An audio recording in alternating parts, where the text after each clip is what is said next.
Saat Jiang Bo menjelaskan tentang kosmetik, Xiao Yuan beranggapan kalau ini hanya kelas dasar untuk membodohinya, dan saat membuka ponselnya, Qilian bertanya jam berapa dirinya selesai kelas, karena mengaku akan berangkat setengah jam lagi. Melihat pesannya itu Xiao Yuan langsung keluar dari sana, namun Jiang Bo langsung menghentikannya karena menurutnya tidak ada murid yang boleh keluar kelasnya tanpa persetujuannya. Xiao Yuan mengaku ada urusan mendesak dan izin ingin pergi dulu. Mendengar itu Jiang Bo terlihat kesal dan melarangnya, dia menyuruhnya duduk kembali. Xiao Yuan bertanya kenapa tidak boleh karena menurutnya hanya formalitas saja, jadi kenapa repot-repot mempersulit satu sama lain. Xiao Yuan beranggapan memaksanya untuk mendengarkan dirinya membaca pengetahuan sains yang tidak penting ini dan menurutnya tidak berguna. Dengan kecepatan pelajarannya ini, tahun depan pun kami bahkan tidak bisa memulainya, sedangkan perusahaan memberi waktu 2 minggu. Xiao Yuan menyuruh mengambil biaya pelatihannya dan membiarkan bolos kelasnya dan tidak saling mengganggu. Namun jika masih mementingkan absen, dirinya juga bisa melapor kualitas pelajarannya ke perusahaan.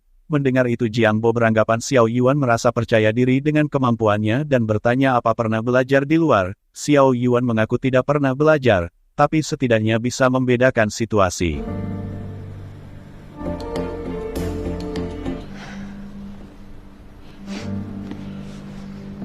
Akhirnya Jiang Bo menantangnya jika bisa merias wajahnya dengan baik maka akan membiarkannya bolos hari ini. Jiang Bo juga akan mengaku akan mendengarkan pendapatnya dan menyesuaikan rencana pelajarannya. Namun jika tidak bisa melakukan dengan baik, Xiao Yuan langsung menyelanya karena menurutnya tidak ada yang tidak bisa dilakukan dengan baik dan langsung menghampirinya. Jiang Bo mengaku tidak membawa kosmetik, jadi tidak akan membatasi tema dan waktu, jadi menyuruh menunjukkan semua yang dia tahu. Mendengar itu Xiao Yuan langsung memegang wajahnya dan rambutnya.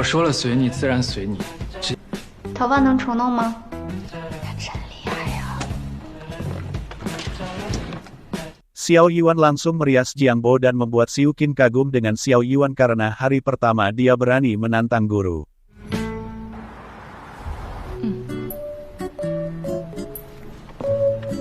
Setelah selesai Xiao Yuan menyuruhnya bercermin dan Jiang Bo langsung terkejut dengan hasilnya.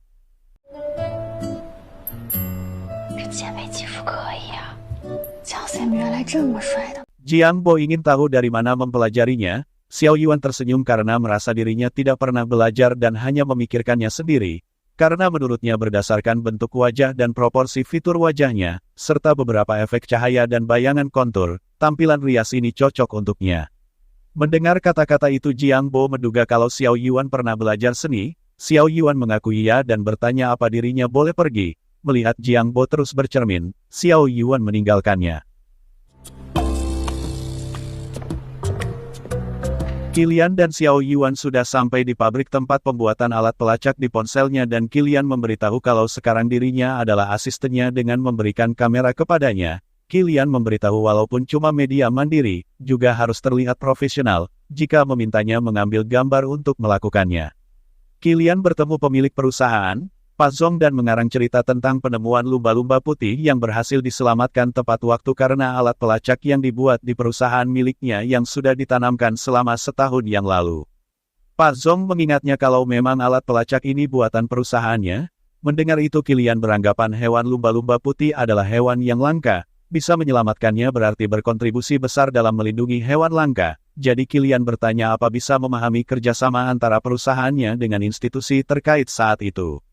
Pak Zong mengklaim seharusnya produk pesanan orang yang dibuat perusahaan 7 atau 8 tahun yang lalu. Saat itu memang ada sebuah laboratorium yang mencari kami, namun dia menjelaskan kalau mereka sepertinya tidak terlibat dalam penyelamatan hewan. Qilian menyuruh memberitahunya apa ingat laboratorium yang mana, dia mengaku tidak ingat dan menyuruhnya menunggu sebentar karena akan melihatnya ke ruang arsip. Xiao Yuan beranggapan kalau pihak yang memesan adalah laboratorium, semuanya menjadi masuk akal, karena mereka berarti bereksperimen perjalanan waktu, dan jika bisa mengetahui laboratorium yang mana, pasti bisa berinisiatif mencarinya lalu memberitahu mereka untuk menghentikan eksperimen dan bisa mengantarnya pulang.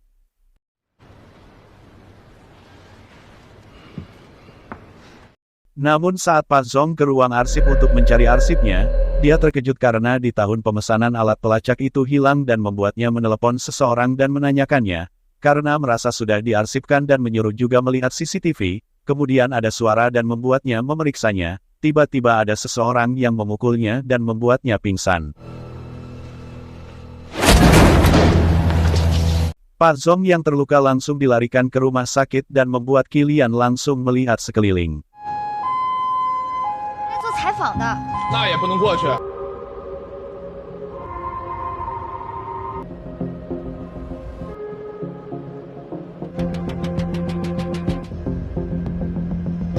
Qilian mengajak Xiao Yuan untuk cepat-cepat segera pergi dari sana. Menurutnya seseorang berusaha menghalangi kita menemukan kebenaran dan menyerang Pak Zong. Xiao Yuan beranggapan seseorang mengikutinya sampai sini dan menyerang Pak Zong lebih dulu.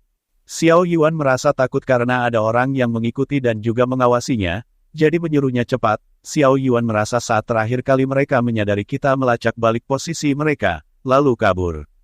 Qilian merasa sejauh ini selain menghalanginya, menemukan kebenarannya, mereka juga tidak mengambil tindakan terhadapnya. Xiao Yuan beranggapan mereka menyerang Pak Zong, pada akhirnya juga target selanjutnya adalah mereka, dan saat berpamitan pulang, Qilian mengatakan saat itu Qiang Zi memberitahunya alat pelacak hanya berlaku 1 tahun dan setahun kemudian alat pelacak tidak akan berlaku. Qilian mengaku beberapa hari ini terus berpikir kenapa masa berlakunya hanya 1 tahun.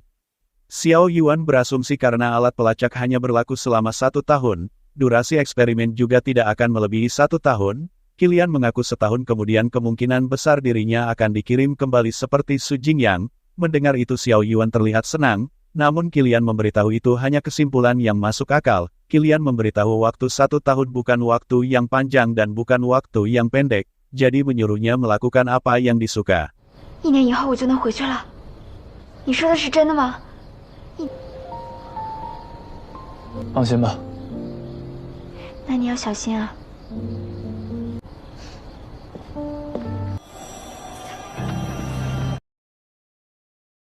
Merasa ada seseorang yang mengawasinya, Qilian menelepon seseorang karena ada yang terus mengikutinya dan menyuruhnya untuk diam-diam menyelidiki pergerakan penanggung jawab grup Beichen.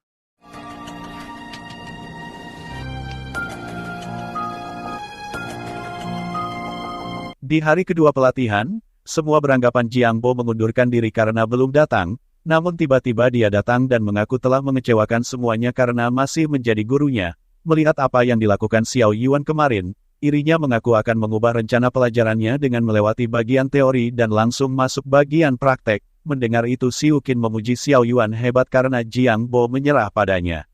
Jiang Bo memberi waktu 2 menit untuk melihat merias alis dan setelah melihatnya menyuruhnya maju mengambil pensil alis. Melihat Xiao Yuan tidak mengambilnya, Jiang Bo terus melihatnya dan membuat Xiao Yuan akhirnya juga mengambilnya. Saat Xiao Yuan mengambilnya, Jiang Bo menyuruhnya untuk mendemonstrasikannya. Namun Xiao Yuan bertanya kenapa harus dirinya. Jiang Bo menyuruh Xiu Qin maju untuk menjadi modelnya. Saat Xiao Yuan bertanya ingin menggambar bentuk alis apa, Jiang Bo menyuruhnya menggambar alis standar. Xiao Yuan langsung mengganti warna pensilnya karena orang Asia berkulit kuning, sementara yang di tangannya berwarna abu-abu, jadi akan terlihat kotor, jadi ingin menggantinya dengan warna coklat abu-abu. Jiang Bo penasaran padanya saat belajar seni profesional kenapa bekerja di penata rambut. Mendengar itu Xiao Yuan merasa apa ada hubungannya dengannya. Xiao Yuan mengaku sudah selesai, namun Jiang Bo mengomentarinya kalau alis yang dibentuknya salah dan menyuruh merias ulang. 该淡的地方浓，该浓的地方淡，眉头太宽，重画。 Xiao Yuan beberapa kali menggantinya, namun Jiang Bo selalu mengatakan salah sampai akhirnya menyuruh Xiao Yuan duduk kembali karena membuang waktunya. 左右还不对称，太宽，眉尾太短，重画。不对，好了，好了，不对，好了。不对，我没工夫跟你浪费时间，下去吧。 Jiang Bo kemudian memperlihatkan gambar alis yang dirias untuknya kemarin dan bertanya apa menurutnya ada masalah. Mendengar itu Xiao Yuan menjelaskannya. 眉头宽度太窄，眉峰位置外偏，色层次不够，左右不对称。底妆呢？ Jiang Bo menyindir Xiao Yuan kalau riasan wajah adalah mengubah penampilan sesuai dengan kesukaan diri sendiri. bukan menilai penampilan orang lain sesuai dengan kesukaan diri sendiri dan menurutnya dengan kemampuan dasarnya ini, belum mampu menunjukkan prasangkanya di depannya dengan menghina lukisannya yang buruk ini apa sudah menang darinya kemarin. Xiao Yuan beranggapan kalau Jiang Bo tidak menerima kekalahan dan membuat Jiang Bo mengusirnya keluar karena mengganggu ketertiban kelas. 出去。上课。 Saat sudah mengajar, Jiang Bo yang melihat Xiao Yuan menyuruhnya mulai besok tidak ingin melihat wajahnya lagi. Mendengar itu Xiao Yuan beranggapan Jiang Bo mengusirnya. Jiang Bo mengaku Xiao Yuan kalah dan membuat persyaratannya. Namun menurut Xiao Yuan dirinya bertaruh hanya untuk tidak membiarkannya membolos dan mengaku kelak tidak akan absen di kelasnya. Jiang Bo menegaskan dirinya pergi ke kelas atau tidak bukan urusannya. Xiao Yuan mengaku dirinya merasa benar sendiri. Riasan kemarin memang ada kekurangan. Tapi menurut Jiang Bo riasan kemarin tidak berharga dan hanya levelmu ini dirinya tidak layak menjadi sasarannya. Mendengar itu Xiao Yuan menyindirnya dan membuat Jiang Bo marah. 当惯了，喜欢换培训费。发现自己是一个一无是处的废物，不希望自己的优越感被人践踏。 Kebetulan Qilian berada di sana dan saat Xiao Yuan bertanya kenapa dirinya mengatainya seperti itu, Jiang Bo memberitahu kalau temannya melihatnya, apa tidak takut malu berdebat dengannya.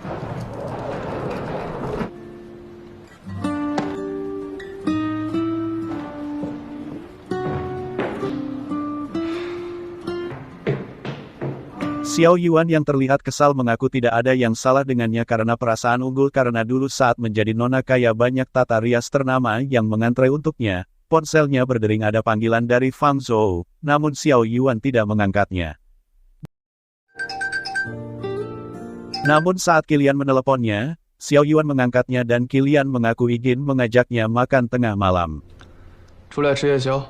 Saat Qilian datang, Xiao Yuan sudah di sana sedang merias alis seseorang. Dan saat pemilik bertanya apa sendirian, dia mengaku bersama wanita yang ada di dalam. Mendengar itu pria itu memberitahu kalau dia sudah datang setengah jam yang lalu dan kemudian menangkap orang dan memaksa untuk merias alis. Melihat Qilian sudah datang, Xiao Yuan menyuruhnya menunggu dan mengaku akan selesai sebentar lagi. Xiao Yuan menyuruhnya bercermin dan setelah melihat hasilnya, menurutnya ini bagus, kemudian wanita itu akan menyiapkan makanan karena pacarnya sudah datang. Qilian bertanya kenapa tidak menjawab panggilan Fang Zhou. Qilian mengaku dia sudah memberitahunya karena sudah diusir olehnya dan menyuruh untuk menggantinya. Mendengar itu Xiao Yuan kesal kenapa memberitahunya karena dirinya akan mencari jalan lain. Namun Qilian mengaku berbohong padanya karena tidak mengatakan apapun padanya. Qilian memberitahu kalau dirinya lupa mengabari Fang Zhou dan membuatnya khawatir. 世上唯一对我好的人就是我算是看明白了。 Qilian memberitahu kalau sudah mendengar kabar Pan Zhong, dan dia dirawat di ICU dan masih belum sadar, namun sudah melewati masa kritis. Polisi sudah terlibat dalam kejadian kemarin. Qilian akan menunggunya sampai sadar dan akan mencari tahu lebih banyak tentang situasinya. Kemudian makanannya datang, dan pemilik warung memberikan handi plus ke Xiao Yuan karena tangannya terluka. Xiao Yuan menyuruh Qilian makan dulu karena dirinya akan menelepon Fang Zhou. Dirinya juga akan berlatih eyeliner, biar Jiang Bo besok tidak mempersulitnya. Di hari ketiga pelatihan saat Jiang Bo melihat Xiao Yuan, dia bertanya masih bersikeras tidak ingin pergi. Mendengar itu Xiao Yuan memakai masker karena dirinya kemarin bilang tidak ingin melihat wajahnya, tidak bilang tidak membiarkannya ikut kelas. Mendengar itu Jiang Bo membiarkannya. Jiang Bo memberitahu akan mengajari merias eyeliner dan menyuruh Xiao Yuan mendemonstrasikan. 江小圆，你上来做示范。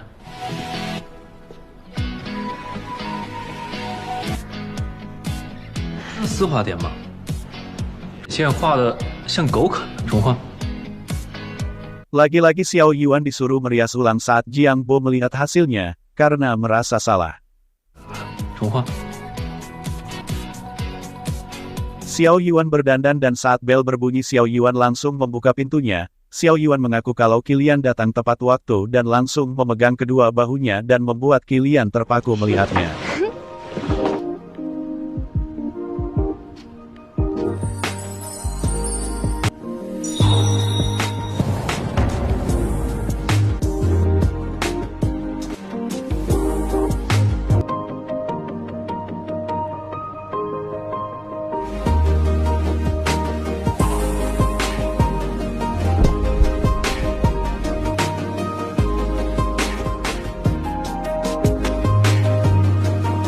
Xiao Yuan bertanya apa dirinya cantik, Qilian mengaku lumayan dan membuat Xiao Yuan memberitahu kalau ini senjata riasannya untuk membunuh pria dan bertanya apa dirinya tergoda. Mendengar itu Qilian mengalihkannya dan mengaku sudah membawa makanan untuknya.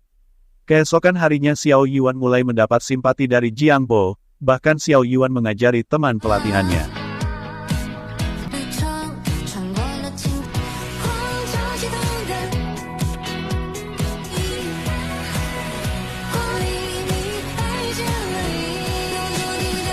Xiao Yuan mengajak Qilian ke tempat yang biasa dikunjunginya saat masih kecil dan mengaku saat dirinya sedih, sering makan truk es krim di sini. Xiao Yuan menceritakan kepada Qilian yang dimana kedua orang tuanya sangat sibuk dengan pekerjaannya. Mendengar itu Qilian mengaku sama dengannya karena orang tuanya juga sering tidak di rumah. Xiao Yuan mengaku di dunianya, dirinya punya banyak teman, namun mereka tidak pernah menganggapnya serius karena hanya ingin memanfaatkannya saja. Mendengar itu Qilian beranggapan Xiao Yuan tidak bahagia di dunia asalnya, namun Xiao Yuan mengaku bahagia karena tidak kekurangan apapun di dunianya. Xiao Yuan juga mengaku tidak punya apapun. Xiao Yuan mengaku di sini belajar banyak hal, namun dirinya hanya mau pulang dan tidak tahu alasannya. Dirinya mengaku kalau ini bukan tempatnya. Kemudian Qilian menyuruhnya menunggu di sana. Qilian kembali dengan membawa es krim kesukaannya. Qilian memberitahu walaupun truk es krimnya sudah tidak ada, tapi setidaknya ada beberapa hal yang sama. Mendengar itu Xiao Yuan memakan es krimnya dengan menangis.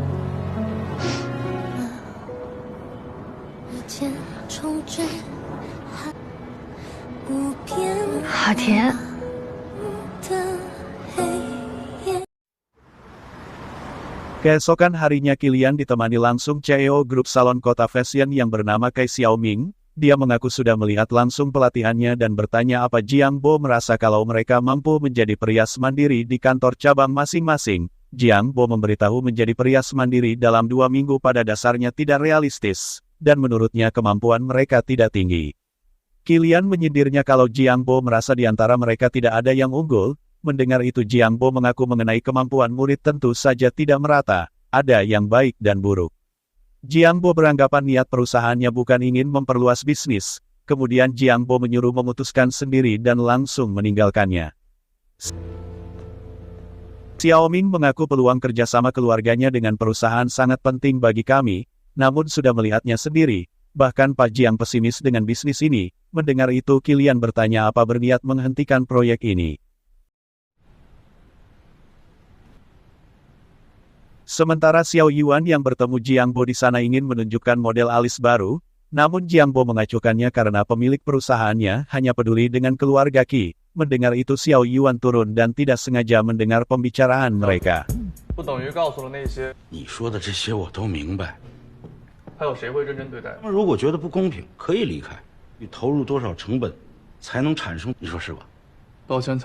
Qilian mengaku tidak setuju dengan Xiaoming, karena menurutnya ada beberapa orang yang menanggung beban besar demi pelatihan kali ini. Dia selalu berlatih tanpa istirahat. Xiaoming memberitahu kalau hasil yang paling penting.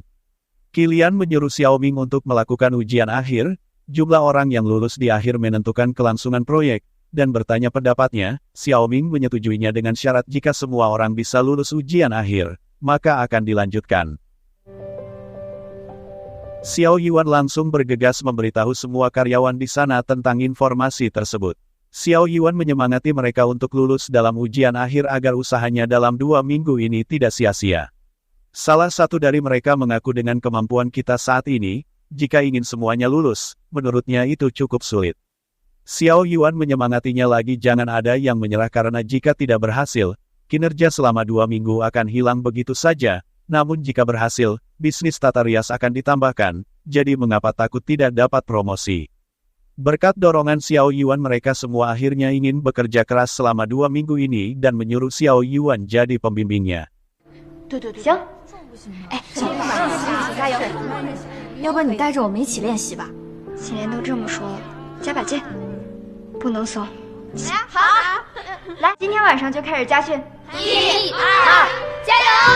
Mereka langsung berlatih di malam hari, dan saat Qilian meneleponnya, Xiao Yuan memberitahu kalau mulai malam ini tidak akan makan malam bersamanya, karena kemarin sudah mendengar ucapannya, karena Qilian menghargai semuanya, jadi Xiao Yuan memberitahu tidak akan mengecewakannya. Jiang Bo terus mengajari dan memberi ilmu pada semuanya dan pada akhirnya 2 minggu berlalu dengan cepat.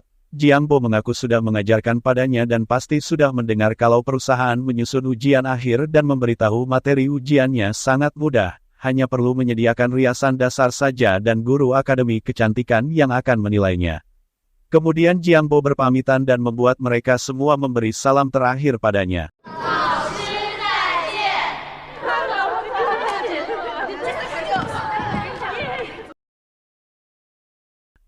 Ujian akhir tata rias sudah dilakukan dan Jiang Bo dipersilakan menjelaskan peraturan pertandingannya. Jiang Bo memberitahu kalau peraturannya sangat mudah, karena mereka hanya harus menyelesaikan riasan dasar selama 45 menit dan nanti akan ada staf yang membagikan kartu tema untuk kalian. Pada kartu itu akan tertulis ketentuan dasar terhadap riasan lengkap hari ini. Menurutnya dibandingkan dengan perias yang belajar di bidang ini selama bertahun-tahun, pelajaran mereka yang hampir 2 minggu bukan seberapa. Mendengar itu Xiao Ming ingin memberitahu kalau yang dikatakannya benar, saat perusahaan mengembangkan bisnis baru, harus bersikap hati-hati dan menghormati profesionalisme semaksimal mungkin. Xiao Ming mengaku jika presentase kelulusan tidak mencapai 100%, perusahaan akan menghentikan proyek ini demi rencana jangka depan. Kemudian Jiang Bo menghitung mundur angkanya dan ujian akhir pun dimulai. Dan di saat mereka melihat temanya, mereka beranggapan kalau belum mempelajarinya dan belum pernah berlatih ini. Mereka kebingungan karena ini di luar materi dan membuat Xiao Ming langsung melihat Jiang Bo. Sekali lagi Xiao Yuan langsung menyuruhnya percaya diri karena tantangan sudah diberikan, jadi harus menghadapinya dan mereka langsung merias model yang sudah dipersiapkan perusahaannya. 色的，之所以叫这个名字，这的效果，要点是晕人眼睑从中间切断，目的选择金色系的眼影，强调深邃立体的轮廓感和丰亮片来点缀眼中部。再 Waktu belum habis, Xiao Yuan mengangkat tangannya dan waktu yang dibutuhkan Xiao Yuan hanya 30 menit untuk menyelesaikan semua riasannya.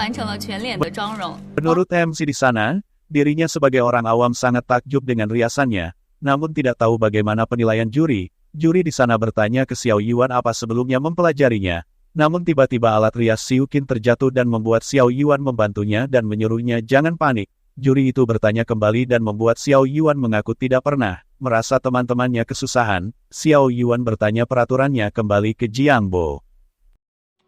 老师麻烦能再说。完成技术全章就行，45分钟之内。 Setelah mendengarnya Xiao Yuan langsung mengarahkan ke temannya dan membuat juri bertanya kenapa membantu orang lain. Jiang Bo beranggapan di dalam peraturannya juga tidak disebutkan tidak boleh saling membantu. Mendengar itu juri itu merasa ini ujian dan harus menyelesaikan sendiri. Jiang Bo menyuruh melihatnya apa dia turun tangan dan membuat juri di sana diam. Xiao Yuan memang hanya mengarahkan dan memberitahunya.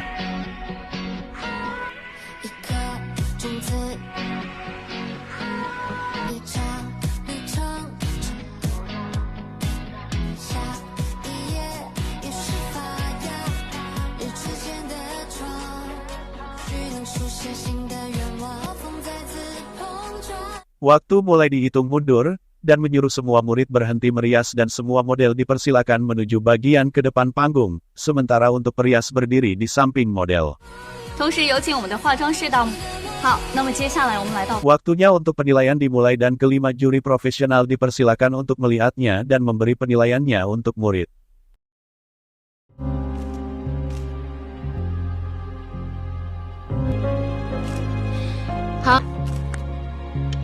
Jiang Bo dipersilakan mengumumkan hasil penilaian.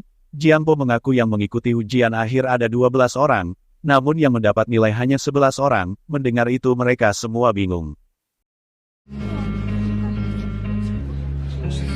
Jiang Bo memberitahu kalau murid ini bukan tidak kompeten, tapi dia membantu murid lain setelah selesai menyelesaikan ujiannya dan mengganggu kami para juri untuk menilainya. Hal itu juga memicu perdebatan para juri. Ada yang beranggapan dia harus didiskualifikasi dan ada yang beranggapan harus meluluskannya. Mendengar itu para murid semua membela Xiao Yuan dan memohon pada Jiang kalau jangan mendiskualifikasinya karena dia hanya membantu.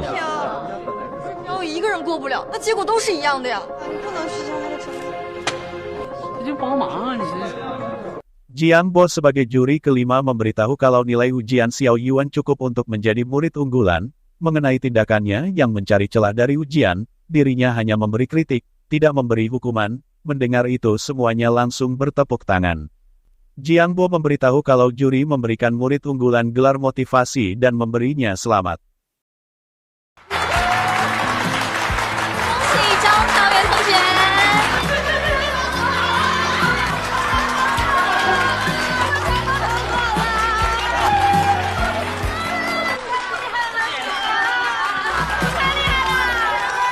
Xiao Ming memuji Xiao Yuan langsung karena berkat usahanya, rencana percobaan bisnis baru ini dipertahankan. Xiao Ming juga memberitahu kalau tidak sia-sia Paki berupaya mendapatkan peluang ini.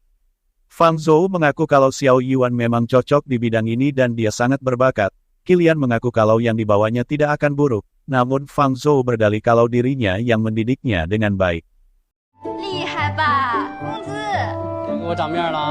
Xiao Yuan langsung menemui Qilian dan Qilian merasa performanya hari ini bagus. Xiao Yuan mengaku orang yang meremehkannya akan ditamparnya dengan hasil akhir, namun orang yang menghargainya tidak akan dibiarkannya kecewa. Xiao Yuan bertanya apa usulan baru ini ditulis olehnya. Xiao Yuan beranggapan kalau Xiao Yuan asli juga suka merias, dirinya tidak mengerti apa untungnya bagi Xiao Yuan asli. Xiao Yuan merasa Qilian menulis usulan itu bukan demi dirinya. Mendengar itu Qilian menyuruh jika tidak suka tidak perlu dilakukan. Mendengar itu Xiao Yuan merasa Qilian pelit karena dirinya tidak bilang tidak mau bekerja sama dengannya. Kemudian Xiao Ming menyuruh membersihkan lokasi itu karena akan berfoto bersama untuk kenang-kenangan. Saat mau berfoto, Xiao Yuan tersenggol dan membuatnya mencium pipi Qilian dan meninggalkan bekas lipstiknya.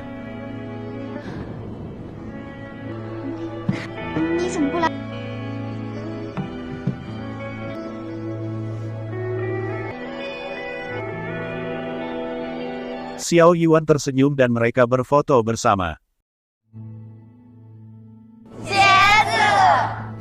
Xiao Yuan berterima kasih ke Jiang Bo untuk semuanya. Jiang Bo merasa kalau Xiao Yuan akan menggeluti bidang ini. Xiao Yuan mengaku kalau dirinya sebelumnya tidak berniat, namun setelah melalui hal ini, Xiao Yuan menjadi berniat melakukannya. Mendengar itu Jiang Bo akan menantikannya dan berpamitan dengannya.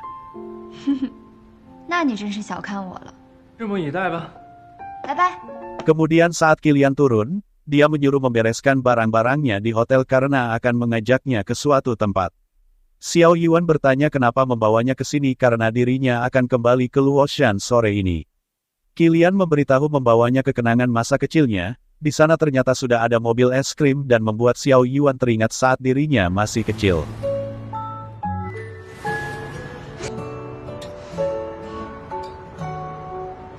Saat Xiao Yuan makan es krim, dia mengajak foto selfie dengan Qilian untuk kenang-kenangan saat dirinya nanti kembali. Akhirnya Qilian menyadari ada bekas lipstik di pipinya dan membuat Xiao Yuan bertanya siapa yang menciumnya. Xiao Yuan ingin mengajaknya foto lagi, namun Qilian beranggapan kalau foto yang tadi sudah bagus. Kemudian Xiao Yuan ingin mencetak dua foto yang satu untuk diberikan padanya dan menyuruh menunggunya.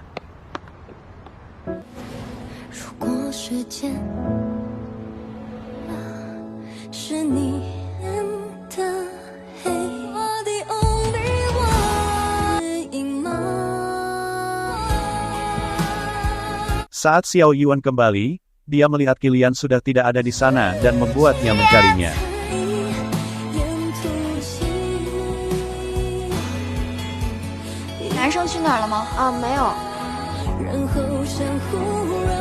Dia mendapat pesan dari Qilian beralasan dirinya ada urusan dan menyuruhnya kembali ke Luoshan dulu, dan jika ada masalah segera menghubunginya kapan saja.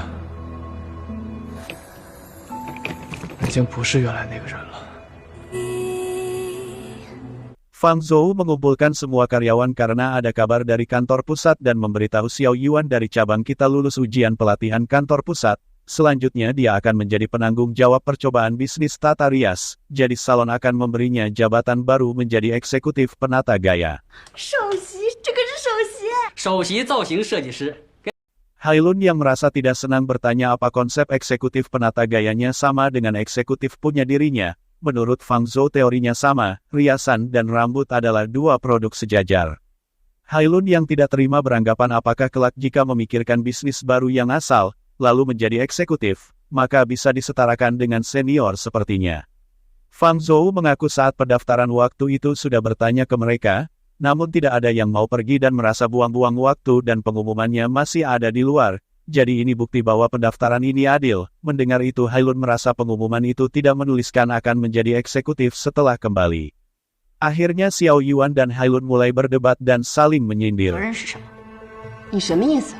为美发总监兼首席美发师，应该是觉得我能力配不上我。能为美发部做到的，我也能为很简单啊。你能，我们俩就不在一个数量级。且不说团队 Fang 管理 Zhou 和技术培 akhirnya 训， menghentikannya karena belum selesai membaca pemberitahuannya dari kantor pusat, namun Xiao Yuan menantang Hailun kalau semakin tinggi jabatan, maka akan semakin tinggi tanggung jawab, jadi indikator kinerja jasa tata rias di salon ini, akan menjadi tanggung jawabnya. Mendengar itu masalah yang dicarinya untuk menyelesaikan sendiri dan bertanya bagaimana kalau dirinya gagal. Xiao Yuan memberitahu kalau membuat malu manajer di kantor pusat, tanpa dirinya mengusirnya, Xiao Yuan mengaku akan pergi. Mendengar itu Hailun langsung menyepakatinya. Fang Zhou memanggilnya ke ruangannya dan memberitahu meskipun dirinya menjadi eksekutif tata rias, tapi menanggung seluruh salon sendirian. Fang Zhou memberitahu kalau kantor pusat menargetkan omset di bulan pertama harus mencapai 10.000 yuan. Mendengar itu Xiao Yuan mengaku itu tidak banyak. Fang Zhou beranggapan kalau Xiao Yuan sudah mabuk dan menghitung untuknya kalau biaya rias 128 yuan, jadi harus mendapatkan 2 atau 3 klien setiap hari, namun lagi-lagi Xiao Yuan mengaku itu tidak banyak. Fang Zhou memberitahu ini juga belum termasuk selisih harga diskon, seluruh kantor cabang harus menanggung semua biaya promosi, jadi modal akhirnya maksimal adalah 2.000 yuan. Mendengar 2.000 yuan untuk menyelesaikan seluruh promosi, Xiao Yuan terkejut karena harga sewa papan iklan saja tidak bisa dengan harga ini. Fang Zhou langsung memarahinya itu sebabnya menyuruhnya diam tadi dan menunggu dirinya menyelesaikan pemberitahuannya dulu. Xiao Yuan mengaku bingung harus bagaimana karena sudah terlanjur mengatakannya, dan saat ingin memikirkannya, Fang Zhou memberitahunya kalau boleh mencarinya jika merasa kesulitan. Mendengar itu Xiao Yuan menyuruhnya memasang-pasang iklan, namun Fang Zhou langsung menolaknya.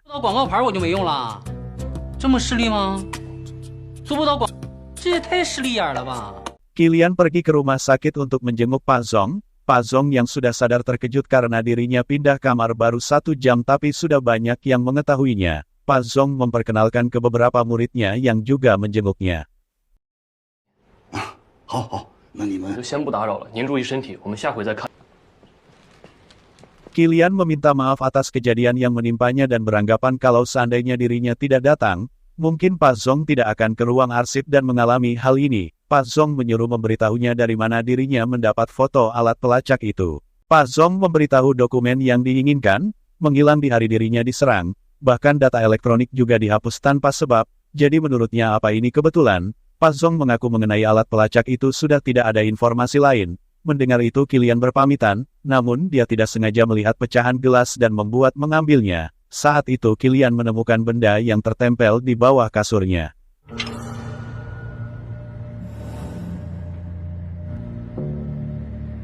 Kilian mengambilnya dan bertanya dalam 1 jam ini siapa saja yang datang. Pak Zong mengaku tidak ada dan hanya beberapa muridnya tadi. Polisi datang untuk menyelidikinya. Dia menyuruh Pak Zong bisa istirahat lagi di kamarnya. Polisi itu memberitahu kalau sudah melihat ke kamera pengawas, namun tidak ada orang yang mencurigakan yang masuk ke kamar Pak Zong. Polisi itu juga memberitahu masih belum tahu sebenarnya apa tujuan pelaku memasang penyadap, jadi sementara akan ada polisi yang piket di sini, jadi tidak perlu mencemaskan keamanan Tuan Zong. 和钟主任说几句嘛。 Kemudian Kilian menemui Pak Zong dan dia masih tidak mengerti jika ponselnya dipasang alat pelacak kenapa tidak lapor polisi. Menurutnya hal yang dialaminya terlalu rumit dan tidak terlalu masuk akal. Mendengar itu Pak Zong mengaku tidak ingin terseret dalam hal merepotkan ini. Kemudian Kilian bertanya apa mengenal semua murid yang sudah datang ke sini. Mendengar itu Pak Zong merasa Kilian sudah menyeretnya dan masih belum cukup dan beranggapan ingin mencelakai muridnya. Kilian bertanya siapa yang memecahkan gelas terus membungkuk dan membersihkan pecahan itu, dan menurutnya yang paling efisien adalah dia. Kilian memohon untuk memberitahunya dan setelah itu dia berjanji tidak akan mengganggunya lagi. Mendengar itu Pak Zong memberitahu dia yang hampir menabraknya saat masuk tadi dan saat Kilian bertanya namanya, Pak Zong memberitahu Huo Boyu. 火博宇， Kilian langsung menelepon dan meminta menyelidiki orang yang bernama Huo Boyu. Sementara itu Xiao Yuan membagikan brosur ke jalan kalau salonnya meluncurkan jasa rias baru, namun melihat tidak ada respon dari orang-orang, Lily beranggapan kalau ini bukan cara yang baik karena orang-orang tidak tertarik dengan brosur mereka. Mendengar itu Xiao Yuan mengaku kalau anggaran sedikit jadi tetap melakukannya. Kemudian Kilian mendapat telepon dari Sang sudah mendapatkan informasi tentang Huo Boyu kalau dia adalah teman kuliah Jiang Xiao Yuan dan dia sudah meninggalkan Chongqing pagi ini. Apa dia mau mencari Xiao Yuan? 周有人啊，